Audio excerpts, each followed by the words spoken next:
nos conectarmos com a espiritualidade e convidar Jesus, nosso mestre amigo, a participar conosco do estudo da noite, nos inspirando, nos amparando, nos abençoando, para que o melhor seja extraído da lição e que essa lição possa transformar nossas mentes, nossos corações, transformar nossas ações e palavras para o bem do próximo. Que assim seja. Que assim seja. Que assim seja. Keninha, pode começar aí, minha filha.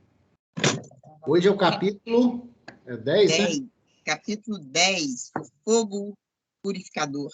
Fogo purificador. Vamos lá, vamos queimar esse espírito aí. Não é os espíritos, não. O fogo purificador queima nossas mentalidades, mentes, o que a gente emana. Por isso mesmo. Sabe uma coisa que eu achei interessante? Semana passada, o Vicente me convidou para fazer o fogo purificador, né?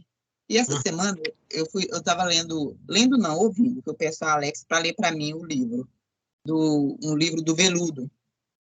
E aí, o que ele fala? Do fogo purificador, assim, eu achei muito interessante, assim, como veio, justamente na hora que eu ia fazer o estudo, né? Aí eu vou falar um pedacinho aqui, que ele fala da casa transitória. Quem é Veludo? Explica quem é Veludo. Veludo é um Exu da casa, ele trabalha com a Mônica de Medeiros. Uma casa lá de São Paulo. Casas, viu? Ele trabalha em várias... mas é esse que eu conheço ele pela Mônica, né? Sim. E assim, agora ele é o mais famoso de todos, porque é o mais amado da internet. O Exu mais amado, ele fala. Aí ele fala que ele tem uma cidadela, né, no plano espiritual, onde hoje ele trabalha ajudando o Cristo. Ei, Estela! Oi! A internet aqui hoje está ruim demais, está lenta. Desliguei minha câmera porque estava picotando. Não pode ir lá. Aí, gente, ele fala que ele fala assim que o fogo purificador, quando passa, é como se fosse como se tivesse jogado uma bomba atômica. E esse fogo é para queimar todos os miasmas negativos, né? E que durante essa ação do fogo é terrível, assim. A casa dele, a casa transitória, ela transita, né? Ela muda de lugar. A cidadela dele ela é fixa, mas ele faz esse mesmo processo aqui de proteção, de 5 metros e tal, né? Para não atingir tanto, mas que mesmo assim eles sentem bastante. E aí eu achei interessante que ele fala que sempre que essa atmosfera está muito ruim, que Jesus e os seus prepostos crísticos dão a ordem e os anjos executam. Aí ele fala mais alguma coisa, mas aí sobre lá eu não coloquei, não. Então, aqui, começando o capítulo 10, o André ele nos informa que amanhã já começa com intensa movimentação na casa, né, com muitos auxiliares que faziam trabalho semelhante, fazem trabalhos semelhantes e estavam lá prontos para ajudar. Ele, então, acompanha o padre Hipólito, que explica que as instituições socorristas, como essa, né, como essa casa transitória, podem alçar voo de grande alcance, ou seja, é uma casa voadora, né, que se movimenta nessa parte inferior, onde que há necessitados. Aí o padre Hipólito também fala que não se pode ter grandes surpresas, e por isso que a casa porque a casa se encontra numa região de sofrimento, sufocada por pensamentos inferiores. Aí fala sobre as leis da matéria quintessenciada, né, que está ali no 560, onde ele fala que o homem encarnado somente agora começa a perceber certos problemas inerentes à energia atômica do plano grosseiro em que se situa temporariamente a personalidade, né? Aí ele fala que o homem apenas conhece, por enquanto, uma oitava parte do plano onde passa a existência. Onde passa a existência. Deixa eu ver onde que eu falei. Fala da nossa limitação, a limitação dos 5 sentidos, né, que ele diz que os sentidos que a gente conhece, que é uma oitava parte, né, ele fala que sobre uma oitava parte do plano onde passa a existência, né, onde que a gente, na Terra, né, e ele cita 2 exemplos, né, com a evidência e a audição, que são 2 portas que podiam dilatar a pesquisa intelectual, mas permanecem limitadas. Eu queria saber por que a gente ainda permanece limitada, né? Esses nossos sentidos. A gente ele não é desenvolvido. E aí ele cita... Oi. Aqui, quando ele fala, ele está fazendo uma comparação, porque ele está tentando explicar para a gente essa questão da matéria quintessenciada, que a gente não tem sentido para entender, porque a gente usa 5 sentidos, e com esses 5 sentidos, a gente só percebe 1/8 do que existe ao nosso redor. Então, é muito pequeno, a gente é muito embotado para poder tentar entender. E hoje a gente sabe que a matemática já fala que existem 11 dimensões, e a gente só conhece 4. Então, olha a diferença, né? Então, ele está tentando explicar isso para nós no início do capítulo.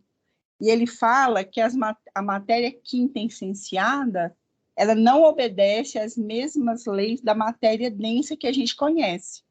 Então, ele não conseguia explicar como que funcionava, né? E esse fogo purificador, a gente fala o seguinte, o raio que cai do trovão, né, do raio de uma chuva pesada, uma tempestade, ele tem 100 milhões de volts. Ele é 10 vezes mais potente do que um raio de sol. Então, assim, ele tem uma potência muito grande. E esse fogo purificador, ele é mais forte do que um raio de tempestade. Então, para ver a força que ele tem, né? E que a gente não consegue... Ele fala que parece uma bomba atômica, né? E a gente não consegue, com nossos 5 sentidos, avaliar como que é formado esse fogo purificador, porque fala assim que na época que o livro foi escrito tinha o átomo, né? Hoje a gente tem a física atômica, que ainda não consegue explicar ainda a questão de que é formado esse fogo purificador. E eu achei muito interessante numa coisa que eu vi, falei assim, o simbolismo do fogo. Por que chama fogo, né? Porque o fogo tem um simbolismo de transformar, de purificar em qualquer religião, a católica, judaica, budismo, hinduísmo. Então, todo mundo que fala desse... E o fogo purificador, ele é citado em várias partes na nossa Bíblia.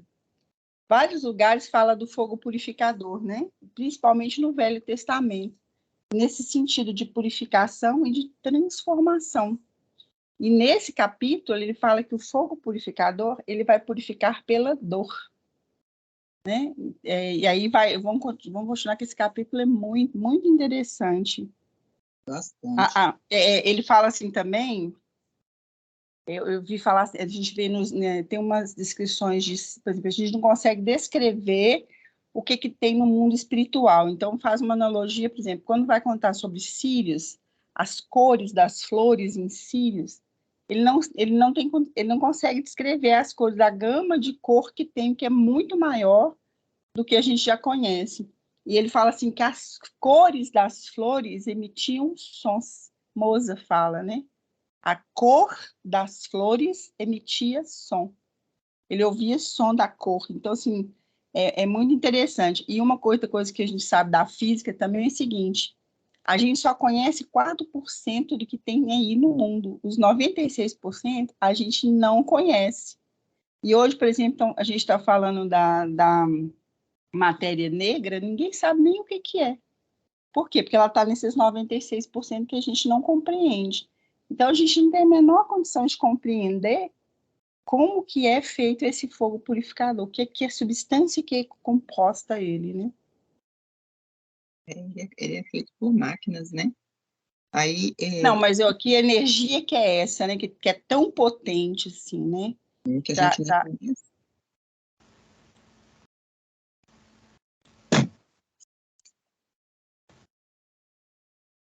Terminou, Célia? Terminei, continua o capítulo. Ele fala que os aparelhos, eles são formados por energia elétrica, né?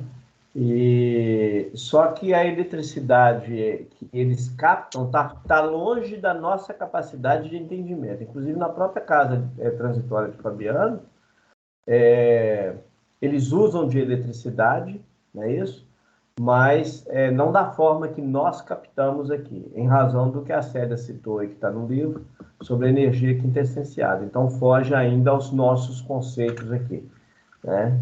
Mas o fogo purificador são energia elétrica, tá? E que essa energia realmente tem uma capacidade violenta. E, inclusive, ele lá na frente ele fala que a ideia de se usar o fogo reparador ou purificador é para evitar chuvas magnéticas. Ainda não vamos chegar lá, mas é por eletricidade, tá? Aí ele fala que tudo isso é para explicar.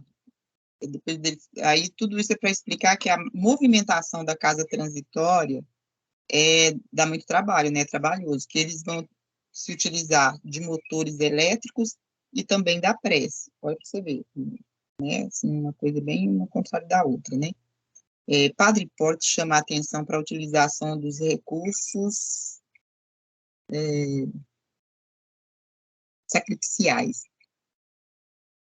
Tudo era mais difícil. Então vieram pessoas de casas. Deu para entender o que você falou, não?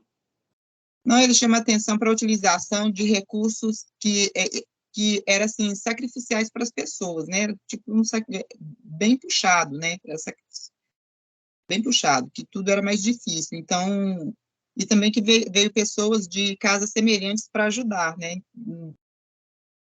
E também Zenóbia também convidou as pessoas que estavam lá, porque o André Luiz e mais umas 3 pessoas, eles estavam lá de passagem, né? Parou ali na casa para, tipo, um descanso, um refrigério, né?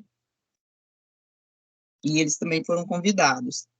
E que as faixas de defesa, elas eram horizontalmente, né? Em volta de toda a casa, para afastar, isso que eu falando, né? O que eu entendi, para afastar aqueles que não deveriam penetrar no ambiente.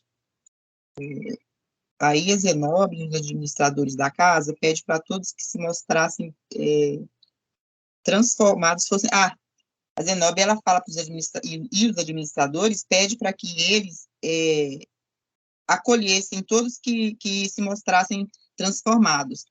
E aí o André Luiz, ele fica aquele ar de interrogação, né, assim, como que nós vamos reconhecer, né, tipo assim.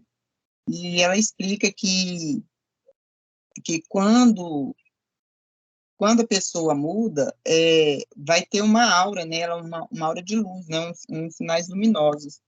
Eu achei isso bem interessante, porque não adianta a gente ficar falando que mudou, que isso, que aquilo, e pedindo socorro, que agora eu sou diferente, porque você está ali, palavras saindo da boca e o seu corpo está mostrando outra coisa, né? A sua verdadeira essência, a sua verdadeira mudança, ou não mudança, né?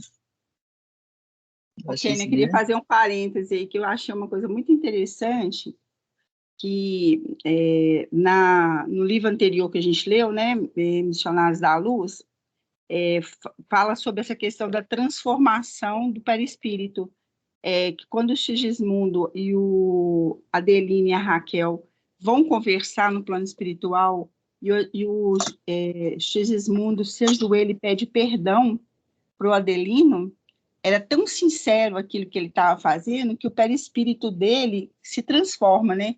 Lá no livro descreve que é rasgado e ele começa a emitir uma luz.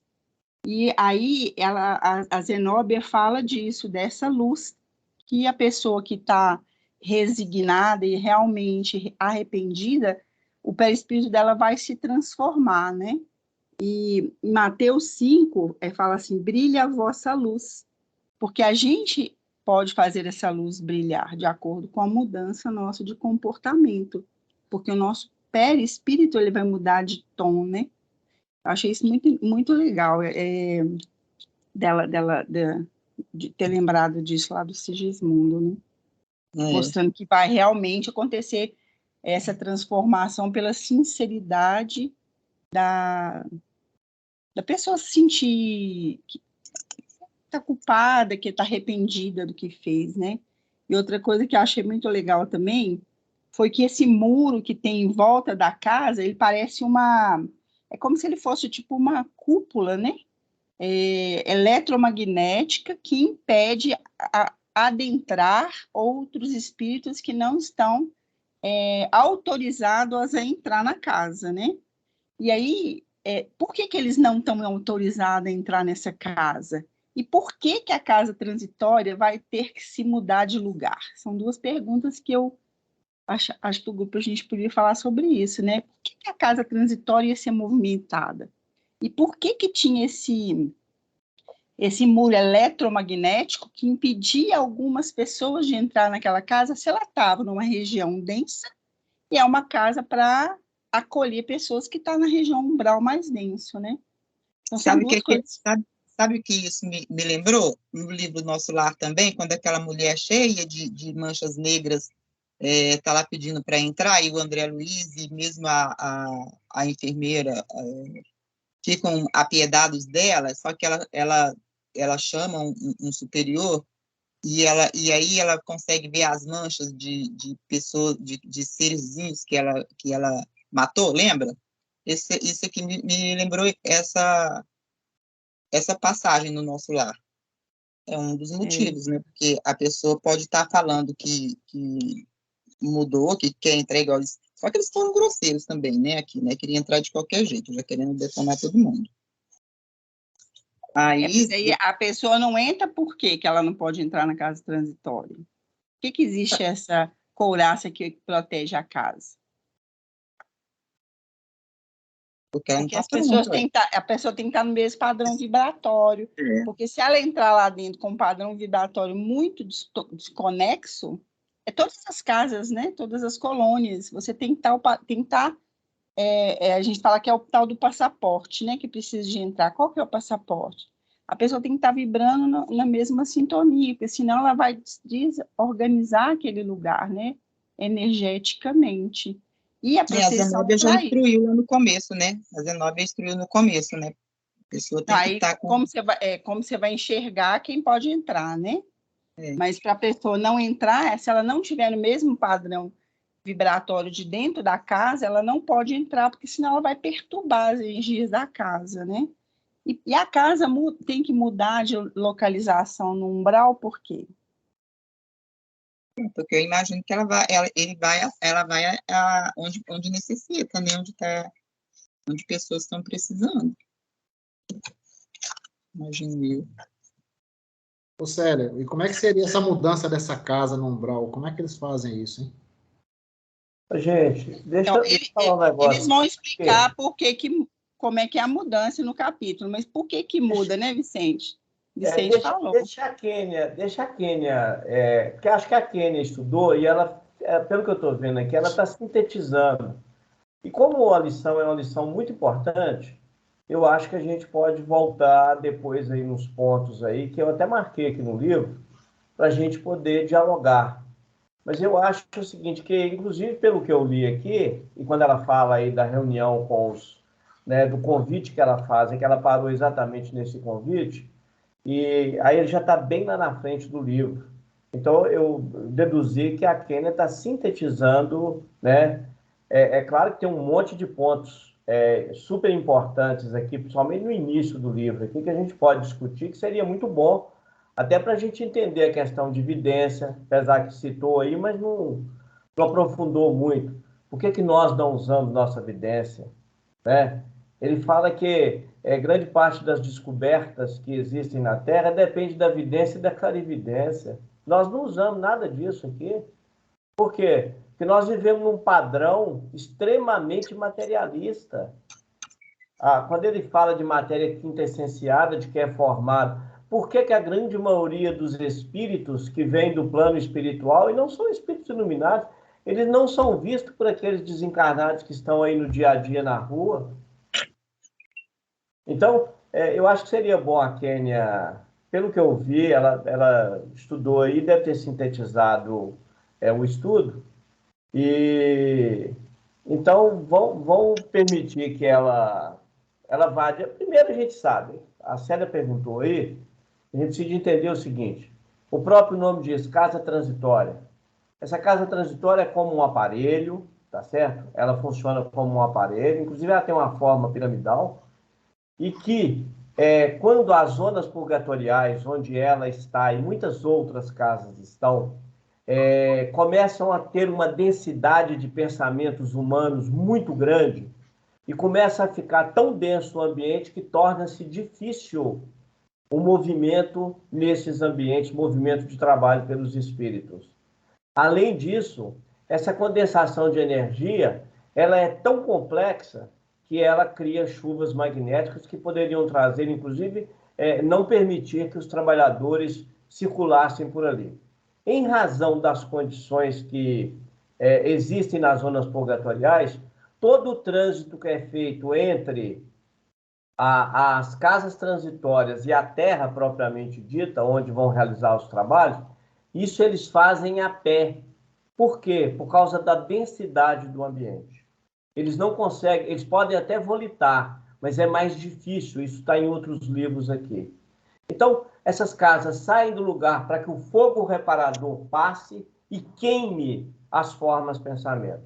Essa que é a ideia. Tá bom? Ô Vicente, e eles utilizam esse fogo depurador, são equipamentos? É um aparelho, inclusive os motores desses aparelhos fogem completamente à nossa visão. Qualquer engenheiro da Terra ficaria sem entender a capacidade de absorção imediata, porque eles não estão ligados a nenhum ponto, igual acontece aqui na Terra. Você precisa de ligar um aparelho, você tem que ter um ponto de energia. E nesse caso, não. Além do próprio aparelho tirar do próprio cosmos, do universo, a energia elétrica de que ele precisa, ainda também existem os trabalhadores que conduzem aquele aparelho e que produzem energia própria também. Isso foge muito da nossa condição de entendimento, mas é feito dessa maneira. Acho que nós fizemos um outro estudo aí que falou sobre esse fogo depurador, que eu lembro. Acho que essa é a sensação que os espíritos, né, que estão sofredores no umbral, tem a sensação de estar no inferno, talvez, né? Perfeitamente. Que queima até o perispírito, né? Não, inclusive, a ideia de se queimar é para purificar ele também, não é maldade, não. Ah, sim, Muitos espíritos vão queimar, e no momento em que o fogo passa e que queima o perispírito, na realidade, ele está queimando aquelas energias que estão ali sujas. Ele vai recuperar com o tempo, mas a sensação dele é de estar com o corpo queimado mesmo, como se estivesse numa zona infernal. É por isso que criou-se essa ideia dos infernos de fogo. Elas têm sentido, sim. Tá? É uma das criações dela, às vezes, pelas religiões, é porque alguns companheiros tiveram a oportunidade de passar por essa experiência e relatar isso aqui, né? Além das profundezas da Terra. Pode continuar, Kenny. Bom, mas é isso mesmo, viu, Vicente? Eu dei uma sintetizada assim, bem, mas o capítulo é riquíssimo e eu sei que vocês vão comentar item por item. Aí veio o primeiro raio e André vê que era uma descarga elétrica direcionada. Era como aparelhos que eles não podiam ver, né, por causa da densidade do ambiente. controlado por espíritos superiores para que a região fosse limpa. Esses raios queimam as energias deletéricas do ambiente, deletérias. Eu fiquei imaginando esses raios, assim, porque teve uma parte aí que eles falam que ele sente no chão, né, na sola dos pés, treme o solo, né, no segundo raio para frente, e aí que esses raios, para mim, esses raios, eles tiram pessoas que estão, porque assim, eu fiquei imaginando, tipo, no nosso lar, lá no umbral, que o André estava, ficam pessoas escondidas, né, em cavernas, em lugares escuros, e esse raio, quando ele passa, e ele faz esse chacoalhamento todo, eu creio que essas pessoas que depois saem gritando, são pessoas que se escondem mesmo, né? O Kênia, ele faz até um comparativo que os raios da chuva vêm de cima, né? E, aliás, os raios da chuva, eles acontecem em cima, tem aquele encontro de forças energéticas e ele desce. No caso ali, ele faz uma referência de que esses raios são lançados diretamente, ele é um pouco diferente dos da chuva. Ele é lançado diretamente na Terra para que haja, ele usa até um termo lá esquisito lá, um rebombo, qualquer coisa assim. Assim, que ele compara ao mar, né? Isso, porque aí o que acontece? Na hora que ele dá aquele estrondo na Terra, aquelas almas que estão dormindo, que estão ali, elas acordam. Então, esse raio tem também essa finalidade de acordar aqueles que estão nas zonas purgatoriais. Então fala rebombo, né? Rebombo. Que tem a ver com o mar, né? Com os movimentos. Deixa eu ver. Aí vieram outras descargas, tá. Outros vieram cortando do céu e sentiram... Ah, tá, isso aqui foi o que eu falei. Minha.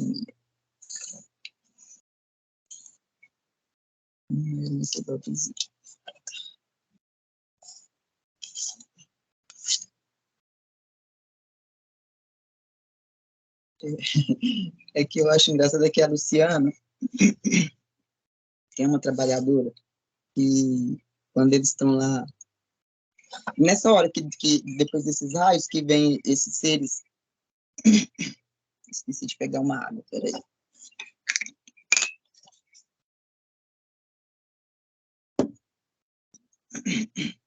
Aí que vem essas ondas maciças de sofredores, e chega aquele cara lá que vem pedindo socorro, que o André lembra dele de outra vez, né? E daí a Luciana, ela comenta assim que como é horrível a atividade mental desse pobre irmão. E aí ela ia falar mais alguma coisa e bastou um olhar do assistente que nos dirigia que ela calasse, né? Aí não sei se você tá vendo? A gente não sabe o que fazer nem nessas horas, leva o quê? Bronquinha, leva uma bronca para poder se ater ao trabalho.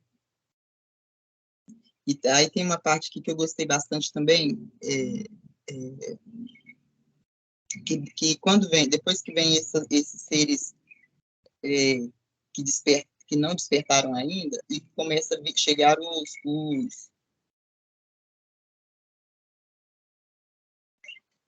esses outros que já estão despertos, né? Que assim são aqueles que já vêm com auréolas. Aí esse aqui eu vou ler tudinho, esse parágrafo. Vasta dose de paciência era despendida por todos nós para conter a multidão furiosa. Impressionavam-nos as formas monstruosas e miseráveis a se arrastarem vestidos de sombra, quando começaram a chegar entidades aureoladas de luz. Trajavam farrapos e traziam comovedores sinais de sofrimento, dando a perceber que desejavam isolar a mente das centenas de revoltados que ali se congregavam em ativo movimento de insurreição, contemplavam o alto e cantavam hinos de reverência ao Senhor em regozijo da própria renovação. Cânticos esses abafados pela algarabia Algarado. Não sei falar essa palavra. Dos rebeldes. Algarado. Não consigo falar essa palavra. Algazarra, gritaria. Ah, tá. Reparava pela expressão de quantos iluminados se aproximavam de nós, que se esforçavam por manter o pensamento alheio às objurgatórias dos maus, temendo talvez do interesse mental pelo que emitiam circunstâncias criadoras de novos laços magnéticos favoráveis à dominação dos verdugos.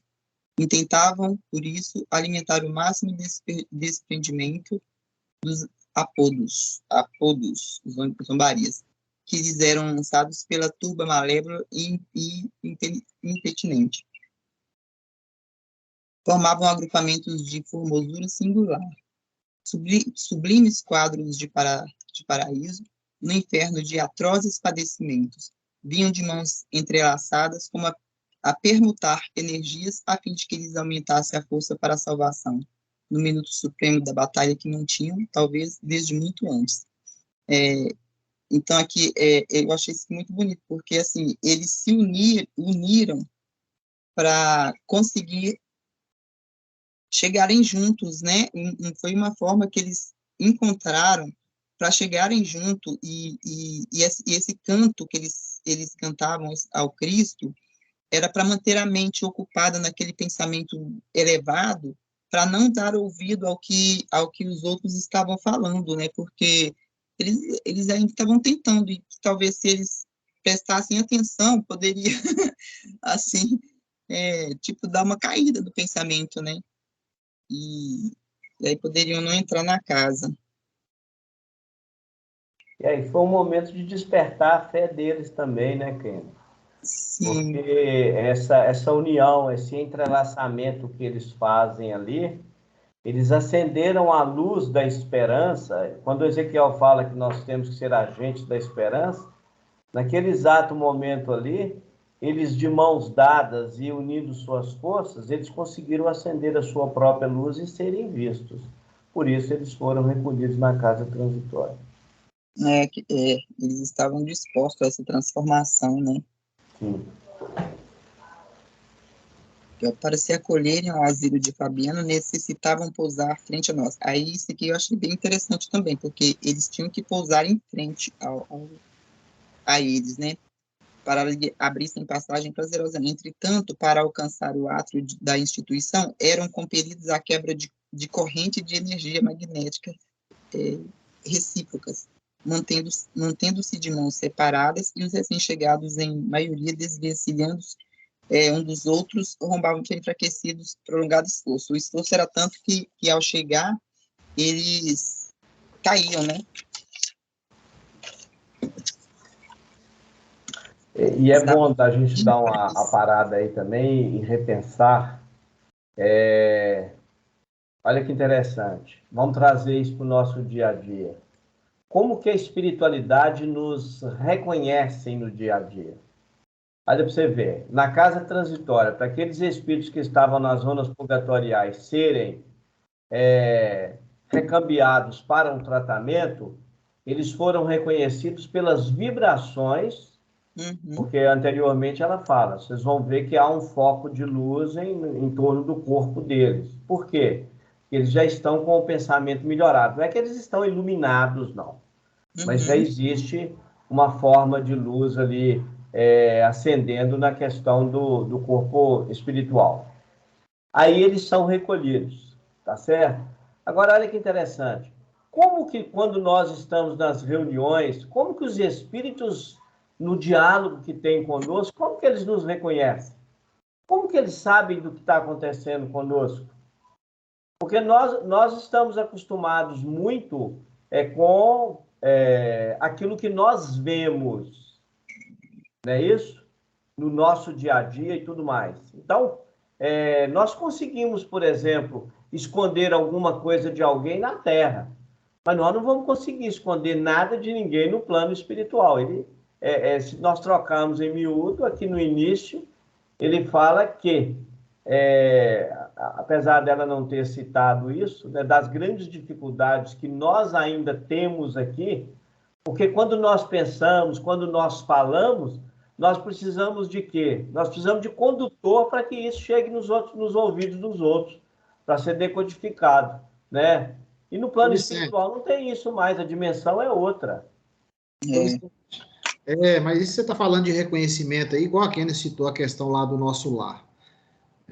Naquela cena lá do nosso lar, nem todo mundo conseguia ver naquela mulher aqueles vários pontos negros, né? Então, André Luiz não via. Hã? André Luiz não via. Pois é, então, Nem enfermeira. é treinamento, né? Eu acho que a pessoa tem que ter um certo treinamento, não, ser um desenvolvimento moral, talvez, para conseguir enxergar também. Não é todo mundo que consegue enxergar tudo também, não, né? Você lembra do que a Célia falou aí da nossa capacidade? A nossa ciência, diz o livro aqui que ela só conseguiu até o momento 8% daquilo que tem na Terra. Então, 90 e tantos por cento ainda está por ser descoberto. E para ser descoberto depende de evidência e clarividência. Está escrito aqui no livro, né? Agora, olha para você ver, a nossa capacidade. Por que nós não conversamos diretamente com os espíritos, nossos entes queridos? Porque nós bloqueamos. Não é porque eu estou na matéria, não. À noite, quando eu durmo e eu saio do corpo, eu encontro com os espíritos. Então, eu estou em outra dimensão. O problema é que eu me materializei. Eu cheguei a um ponto de materialização de que eu só acredito nos meus sentidos. A Célia citou aí os 5 sentidos. Então, eu só acredito neles. E aí eu deixo de usar os que eu tenho verdadeiramente, que são os espirituais. Eu não preciso de olho para ver. Eu não preciso do nariz para sentir. Isso é material, isso é animal. E quem sente, quem vê, tudo é o espírito. Então a gente vicia. Então é a mesma coisa. Por exemplo, hoje nós temos uma visão limitada. Muito limitada. Então, a gente já citou isso aqui.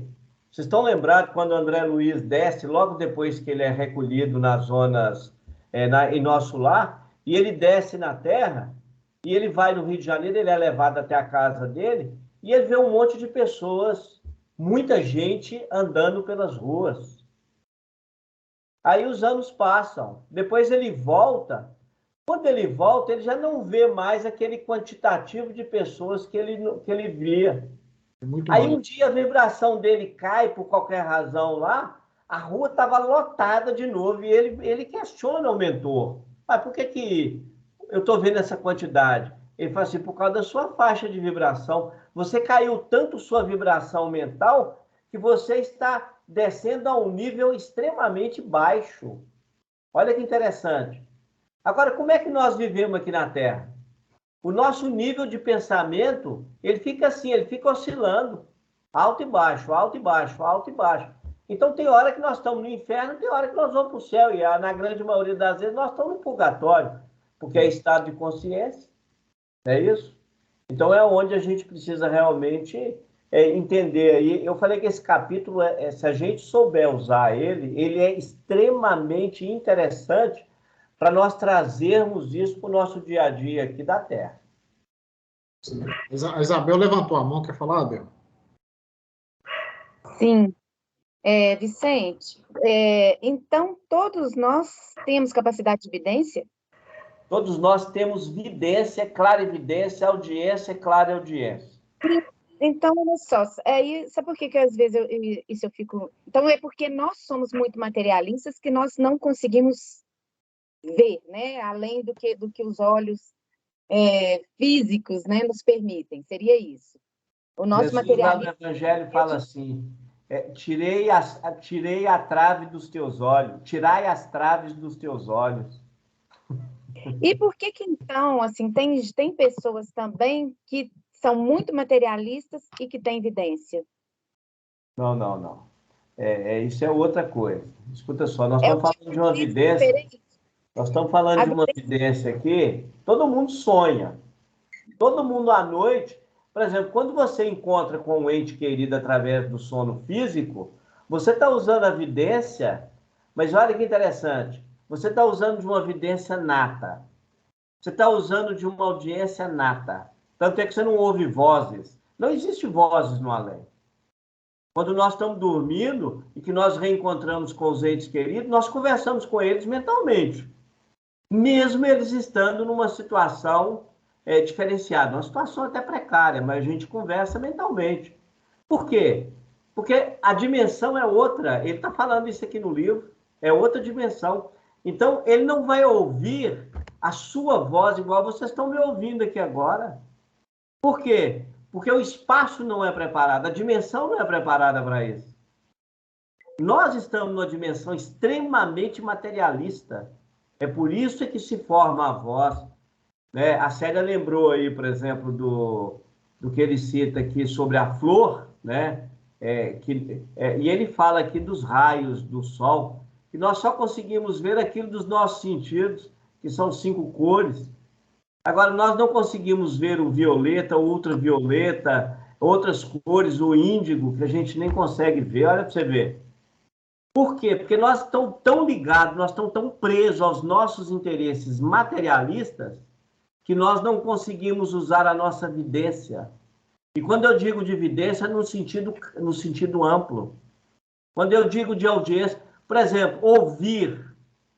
Ele cita aqui anteriormente, a Kênia não citou nada, nem a Célia falou do assunto, mas ele fala aqui da nossa capacidade de audição aqui na Terra, ela é tão limitada, né, que talvez os cachorros conseguem ouvir mais do que nós.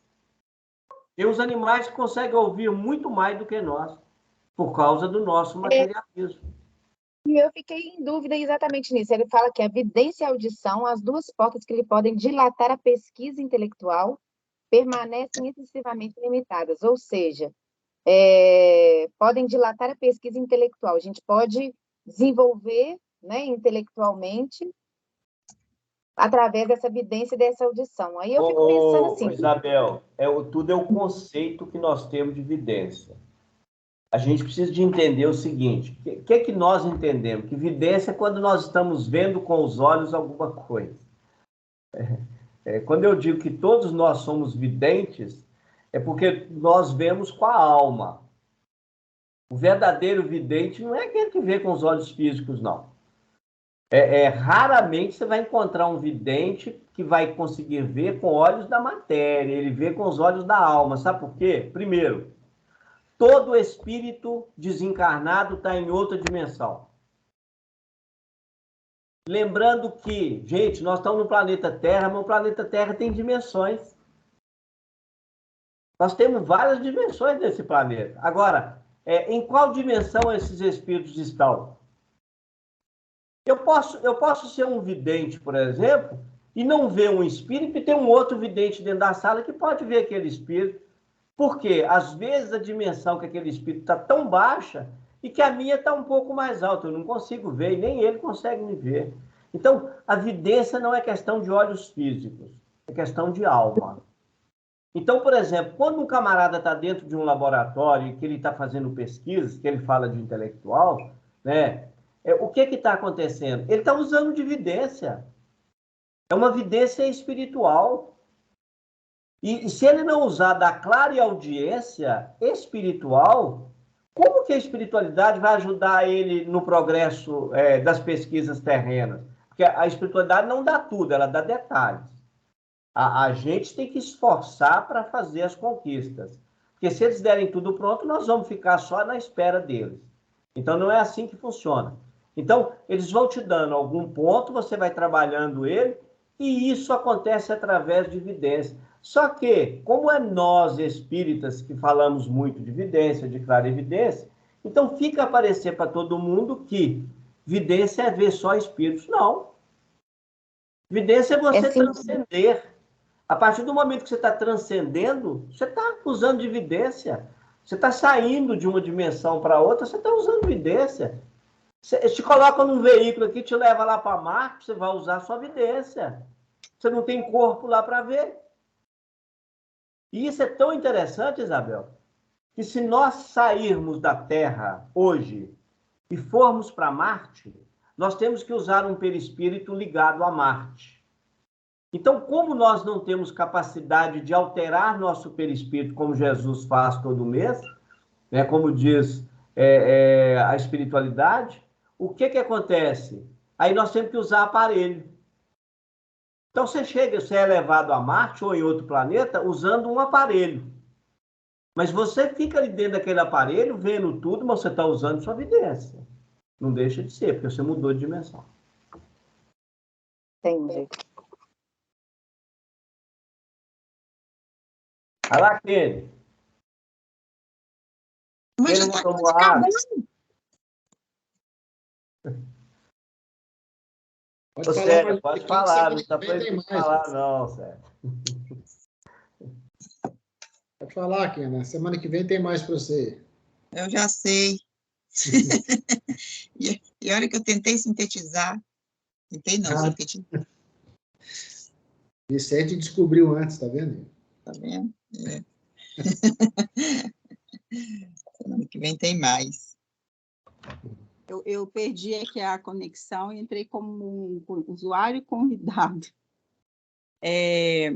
Essa parte que o Vicente falou, que é a dúvida da Isabel, eu coloco muito assim, Isabel, você vai criando um feeling na área de medicina, a gente fala assim, a pessoa vai tendo uma visão tão acurada de olhar o paciente, de ver, porque ela já tem também uma bagagem de experiência anterior.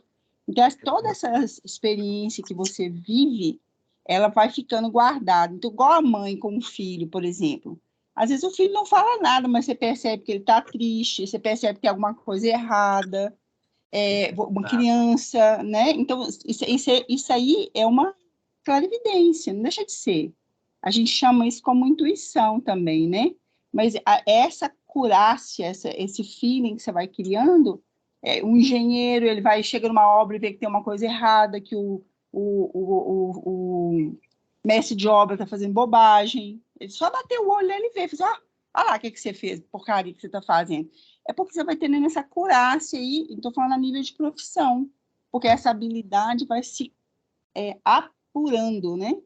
E a questão que eu achei muito interessante aqui para a gente fechar, né? Já que não vai dar tempo da Kênia falar, é que esses espíritos, eles conseguiram entrar porque eles não entraram sozinhos, eles deram a mão, se uniram e entraram numa sintonia, e como que eles fizeram, como a Kênia falou, cantando esse hino, eles entraram numa sintonia que fortaleceu para que eles conseguissem sair daquele lugar muito denso e penetrasse a barreira. Então, se eu tivesse ido sozinha, eu não ia conseguir. Mas como eles se uniram, eles conseguiram entrar. Né? Isso eu acho que é uma coisa muito interessante para a gente falar a respeito. Né? Ô, Célio, você lembrou um negócio que eu nem tinha pensado sobre a questão da evidência da medicina, do médico. Mas olha que interessante. Não são todos os médicos que têm essa evidência. Os bons profissionais, como diz o Ezequiel, aqueles que são sacerdotes da medicina, eles olham para o seu paciente num conjunto, eles vão além da matéria. Esses são videntes. Porque, na realidade, é o seguinte, o que é desconhecido para nós e que o outro vê, então ele está trazendo uma informação nova, então ele vê com os olhos da alma, ele não está vendo com os olhos da matéria, mas o reflexo é na matéria. Então é a mesma coisa. Quantos médicos, às vezes, olham para um paciente, você foi muito feliz ao lembrar isso, ele olha para um paciente e está usando vidência. Ele está vendo que as questões daquele companheiro ali não tem nada de ordem física, faz um monte de exame e não acha nada. Então, se ele é um sacerdote da medicina, ele usando essa evidência, o que ele vai fazer? Olha, seu problema, você não tem nada físico. Então, ele já está ajudando ele a melhorar. Quais são os seus problemas? Ah, mas eu sinto dor, sente, porque são reflexos. É a mesma coisa que a gente vê. Você vê, por exemplo, às vezes a espiritualidade conversa com alguém, a pessoa está naquela tensão, a espiritualidade vai, conversa com a pessoa, não resolveu o problema dele, mas deu ele um monte de caminhos que ele pode escolher um para ele seguir, ele sai dali tranquilo. Olha que interessante, que bacana. Então é por isso que Eu tenho uma prima que é médica, sabe, Vicente? Que ela é clínica geral, né? Ela fala assim, Às vezes, o paciente entra no meu consultório, 15 minutos de conversa com ele, eu resolvo o problema dele. Eu não prescrevo nada, nem uma gotinha de nada, porque ele precisa de falar, e às vezes você vai contornando a fala dele, e ele sai dali melhor, né? Quer dizer, ela percebe que ele não tem nada físico, o físico dele está refletindo do emocional, né? É por isso que, como médium, quantas vezes a gente chega perto, a gente está conversando com alguém, isso acontece muito com os médiums, não o médium que está querendo buscar fenômeno, mas o médium que quer servir, que quer ajudar. Quando ele está conversando com alguém, é como se ele entrasse na intimidade da pessoa e visse ela por dentro. É tão interessante isso, que é onde às vezes você tem previsões de fatos que vão acontecer com ele a futuro, porque assim, fica parecendo que a pessoa está, quando ele tem alguma informação sobre uma determinada pessoa, que ele está ali, qual que é o termo que se usa? Né? Adivinhação. Não existe adivinhação, não. Ninguém tem capacidade de adivinhar. Como diz o Ezequiel, o que ele fala é daquilo que ele está observando.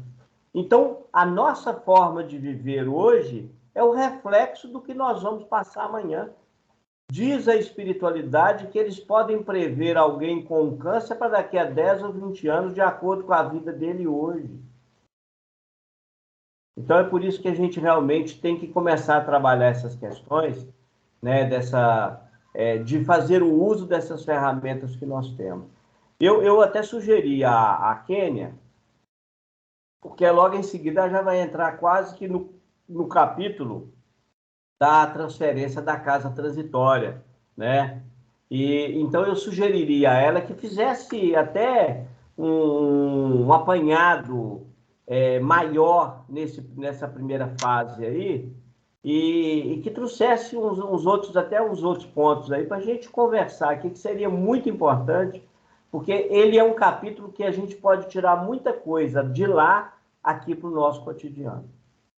Você está falando nesse capítulo 10, né? Do que você já fez, porque, na realidade, aquela pergunta que a Célia te fez, que eu acabei entrando e respondendo, aquilo ele fala no capítulo anterior. Ele dá uma ilustrada, que eles falam que eles estão preparando, né, para poder receber, que a casa ia ter que ser transferida. E ele faz mais ou menos uma explicação do que talvez você não leu o capítulo anterior, e seria bom você dar uma lida nele antes. Mas que seria o capítulo 9. No final do capítulo 9, ele toca no assunto também. Mas eu ouvi a menina falando, estudando ele aqui. Mas a pergunta não foi só para ela, não, foi para o grupo. Eu entendi também que era para o grupo. Por que a casa estava sendo mudada e por que tinha essa barreira, né? Porque isso aí é oficial da casa transitória. Porque você fica pensando assim, se ela está lá no umbral, na região densa, para acolher, por que ela seleciona, né? Eu acabei respondendo isso, né? Eu vi que a Kênia estava com uma certa dificuldade aí de falar sobre o assunto, mas eu acabei respondendo aí, explicando para o grupo, né? O porquê disso. Então, tudo está onde, gente? É nosso pensamento. A gente ainda não tem uma noção ampla do que é o nosso pensamento. Porque, olha bem, o fogo reparador paga para queimar as nossas formas de pensamento. É isso. Isso é uma dádiva de Deus. Porque se não queimar, os espíritos sequer vão conseguir descer à Terra para ajudar a fazer os trabalhos que tem que ser feitos aqui. O pessoal confunde muito pensamento, Vicente, acha que é apenas a forma do racional, do pensar, né? Nosso pensamento, na verdade, é tudo, né? O nosso emocional, a nossa raiva, a nossa tristeza, a nossa alegria, isso tudo faz parte do pensamento. Eu não sei se vocês estão lembrados do filme Matrix, né? Uhum. Quando o camarada pega aquele monte de gente e começa a usar eles como usinas. Sim. Né? E os caras, só que eles estão todos encapsulados, né? e estão produzindo energia, olha que interessante, produzindo energia para aquele grupo que prendeu todo mundo. Mas qual que é o objetivo? Só que na mente dos caras, o filme é um computador, né? Inteligência artificial. Só que no filme, e que é muito interessante o filme, os camaradas, na mente deles, estão vivendo o cotidiano deles com naturalidade. O computador, a inteligência artificial está fazendo isso. Então o camarada está ali todo encapsulado, produzindo energia elétrica, né? Mas na mente, o HD dele, é como se você estivesse feliz, correndo, vivendo, amando, tudo assim. É um filme interessantíssimo. E isso, olha o que acontece. Se a gente pegar o capítulo anterior, quando a Zenóbia desce até as zonas purgatoriais, olha que interessante. Que a gente não pode perder isso aqui, não. Vamos ganhar uns minutinhos aí. O que acontece? A grande maioria daquelas almas, daqueles espíritos que estão ali, principalmente no lodo, no meio da água, que estão escondidos, muitos deles estão funcionando como bateria. Sim. Eles estão alimentando as mentes intelectualizadas das zonas purgatoriais. Interessante dessa comparação que você faz, né, Vicente? Se a gente fizer um paralelo com o mundo espiritual e o mundo físico, é mais ou menos a mesma coisa, né, cara? Se fizer uma relação, né? A força dos gênios do mal, que comandam os umbrais, elas vêm pela energia de quem está lá no umbral, gente. Ué, o que é isso? É a pilha, é isso mesmo. As pessoas que estão no umbral, que estão lá... Aqui, ó. Por que aquele padre, que é o amor da vida da Zenóbia, ficou 40 anos na zona purgatorial? Enquanto ele estava se autopunindo, ou achando que ele era uma vítima, o que estava acontecendo? Ele continuou produzindo energia. Então, isso é como uma bateria. Toda a energia que essa turma produz nas zonas purgatoriais alimentam... Escuta só, olha para você ver. Nós não participamos de reunião de desobsessão? O que nós fazemos na reunião de desobsessão? Nós doamos para os espíritos que estão com fome, estão sem força, sem energia. O que nós doamos para eles? Energia animal, gente. Então, nós também funcionamos como bateria para despertar desses espíritos. Essa turma toda que está lá nas zonas umbralinas são baterias para as mentes diabólicas que comandam, que fazem essa bagunça toda que está aqui na Terra. Isso aí. Bom. Vicente, você não pode pensar só em reunião mediúnica, não, porque o que o Ezequiel fala com a gente das baratas? Por que elas vão para nossas casas? E por que elas frequentam as nossas residências? Não é por causa dos miasmas? Elas alimentam de nosso pensamento, né, Sérgio? Então, não é só lá no centro, na reunião mediúnica. Porque quando a gente fala assim, nós estávamos falando agora dessas guerras, né? Que quando a gente fala das guerras que estão tendo agora, essa outra que estourou agora, quando a gente fala dela, fica falando de uma forma ou triste ou revoltado, você está fomentando a energia ruim lá. Quando quando aconteceu a Segunda Guerra Mundial, o que a espiritualidade fez? Transferiu os desencarnados da Europa para o Brasil para não densificar mais a atmosfera da Europa, porque senão eles não davam conta, porque estava pesado demais. Então, quando a gente pensa em crime, pensa na guerra, pensa numa situação financeira complicada, a gente só está reforçando essa atmosfera densa na própria casa da gente, né? Sim, perfeitamente, bem lembrado. É isso aí. Mas é isso. Acho que por hoje a gente vai encerrar, então, Kênia. Aí no próximo domingo a gente continua. Tá bom. Pedir aqui a Isabel fazer a oração para nós, então, para a gente encerrar. Já estava até me escondendo aqui. Então, vamos lá. Mestre amado, Agradecemos mais uma vez por este momento, por tanto aprendizado, por tantas informações que recebemos, que possamos cada vez mais nos abrir para compreendermos melhor esses ensinamentos, para que dessa maneira possamos te servir melhor. Obrigada por este grupo, obrigada por tantas oportunidades. Estejamos sempre disponíveis para sermos instrumentos a seu serviço, para que dessa maneira possamos retribuir de uma forma muito pequena o tanto que recebemos. Seja conosco, Senhor, hoje, agora e sempre, que assim seja. Graças a Deus. Assim seja, pessoal. Boa noite para todo mundo. Boa noite, gente. Boa noite, pessoal. Boa noite, pessoal. Com Deus.